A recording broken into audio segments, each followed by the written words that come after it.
I want to talk to you about ADHD, your child, your teen. 11 to 16 is what I'm looking at for you. I'm a parent coach. I'm Ivan. I want to talk to you about their brain, how it works, how it functions, so that you understand and you can help your child thrive. So here is a simple side view of a brain. You have the squishy part in the back, and you have this spinal cord going down. You have all these little nerves going out all over the place, all the way through your body.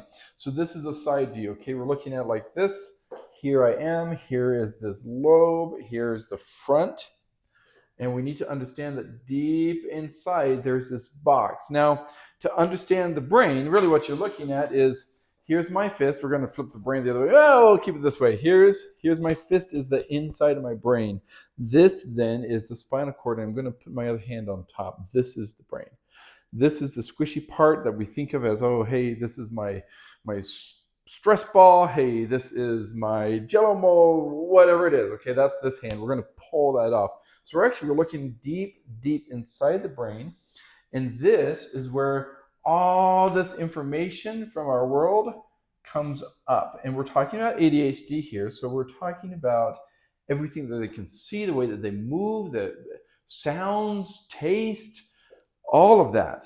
Everything comes up, and it needs to go into this deep box right in the middle of the brain. Now, this is called the limbic system.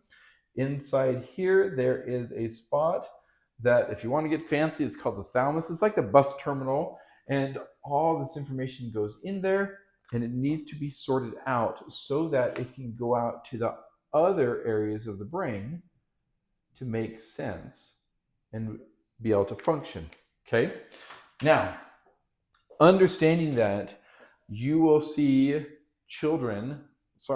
teens with ADHD, your kids, as they are growing, they will struggle with this process.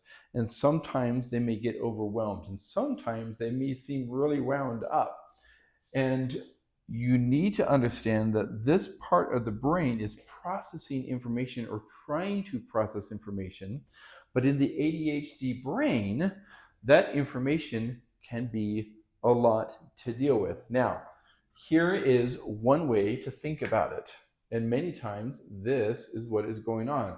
I am very sorry for this. I apologize in advance. This is going to be a little bit of math. So over here, down on the bottom, here we have this graph. This is time, which is just time of day. I wake up in the morning, I go through my day, that's time, okay? And this is my level of arousal, meaning how alert, how well am I processing, how well am I understanding the world, and how well am I able to stay engaged and focus and do the things that I mean to do. So if we are above these dashed lines, this is going to be a high arousal, like a high alert state, and I'm out of control. If we are down below, that means that I am not getting enough information. And this goes back to here, okay?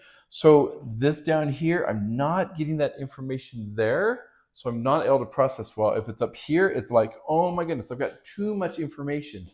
Now, one of the challenges with your child with ADHD, you might be thinking as a parent that, oh, good heavens, they're bouncing off the walls, they're saying stuff at 100 miles an hour, they're doing this, and you think that they are up here. And that isn't necessarily the case, because and this is what they've looked at in studies and my own experience as a therapist again and again and again, the case is that they're actually down here, which doesn't make a lot of sense until you think about, well, how does the brain work? If I have information that's coming in here and it's not enough information, for us, it is. Us as parents, this information is fine. But for the child, this is not enough information, and they need more information into their brain so that they can function. We want to be in this middle. So what do they do to get that information? They start doing more things. They're trying to multitask. They're trying to listen to music while they're doing things. And they're trying to move more. They're trying to bounce off the walls. They get excited more. They do all this stuff, and they ping pong around in their brains just to try to get up here so that they can focus. This may look like they are having trouble starting an activity because there's just not enough information to get the ball rolling. This may look like they are not paying attention because they're ping-ponging around. This might look like they can't sit still. This might look like their emotions are just overwhelmed, which emotions are hard for children, for teens with ADHD, because of the way that their brains are set up. It can be a difficult thing. So I want you to now think about a stomach. Okay, here's our stomach inside of our bodies. When we get hungry, oftentimes, if you're really paying attention to your body, if you are hungry, sometimes you'll be just like, oh man, I am hungry for, I want a sandwich, I want meat, I want vegetables, I want chips, I want, we will seek after something that our body needs. Now, sometimes you eat just because you're bored.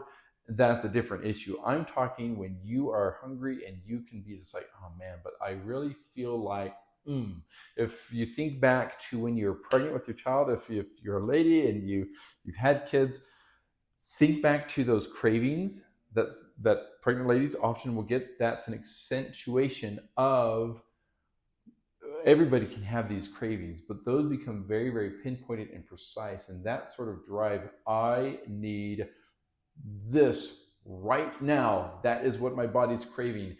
That sort of craving in your stomach that drives you to get a specific food is the same sort of craving that our brain will do to get a certain type of sensation, which is going to help us get into an optimal way of learning and processing. And when your child with ADHD is bouncing off the walls, if they are having some sort of a meltdown, an explosion, it is because they have something in there that perhaps they do not recognize the need, but they are trying to get it. So this can look like behavior challenges. This can look like emotional challenges. This can look like they are not able to listen in class, like they're causing trouble, that they are struggling with whatever it is. It all comes back down to how they are learning and getting the right food into their brain. So you give them the right food, you get the right output, but that is going to be in another video coming up. Check out my links below. I'm Ivan Hardcastle. I'm an occupational therapist. I am a parent coach for families, parents who have children who have ADHD in their teen years. You can check out my website, www.castletwinfalls. It's in the notes below. Give me a follow.